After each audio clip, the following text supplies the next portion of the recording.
A rare multiple shooting in the centre of Auckland just hours before the opening of the Women's World Cup rattled the city as tens of thousands gathered to watch New Zealand play Norway in the first game of the tournament. New Zealand Prime Minister Chris Hipkins outlined details of the attack in a hastily called news conference, confirming that 3 people had died, including the gunman, and several others were injured.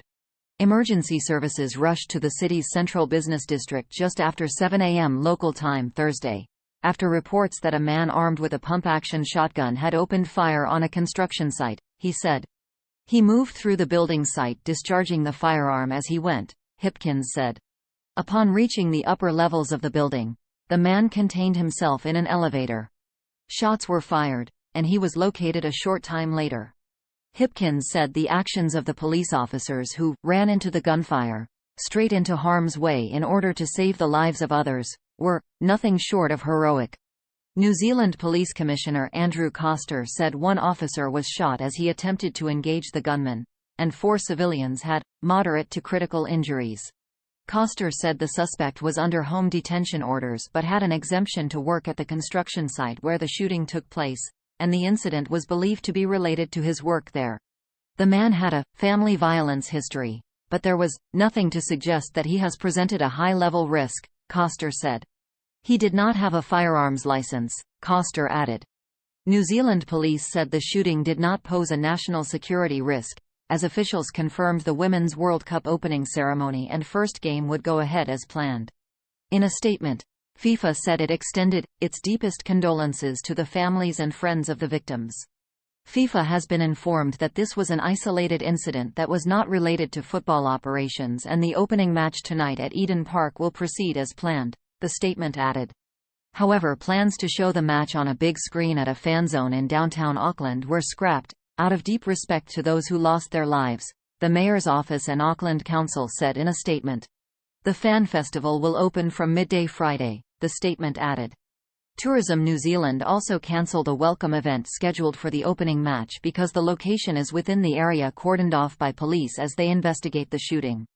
The central business district in Auckland is the commercial heart of the city, a base for blue-chip international firms and the gateway to the famous harbour side, which is lined with restaurants and bars and home to the main ferry terminal. Shootings are relatively rare in New Zealand, especially following the introduction of strict gun laws in 2019 after a mass shooting in Christchurch left 50 people dead and led to strict new laws curbing firearms being passed in a matter of days. Auckland Mayor Wayne Brown told New Zealand Public Radio RNZ the shooting was a dreadful thing to happen in our city at a time when the rest of the world's watching us over the football. New Zealand will face Norway at Eden Park in the opening match on Thursday in one of the world's biggest sporting events, co-hosted by New Zealand and neighbour Australia. Players from the United States women's national soccer team, USWNT, also addressed the shooting at their inaugural press conference. Unfortunately in the US I feel like we've dealt with this far too many times, forward Lynn Williams told reporters.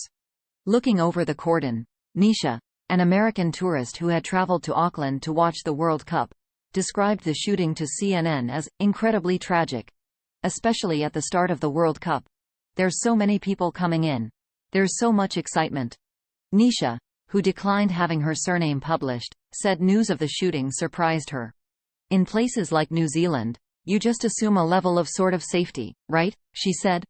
Standing at the edge of the cordon on Quay Street a block away from the ferry pier, 21-year-old Seth Kruger, who is originally from South Africa, expressed shock at the shooting. I reckon it's a pretty rare occurrence for New Zealand, he said. Moving here, you move here for safety reasons. So pretty weird for this to be happening just down the road from home as well.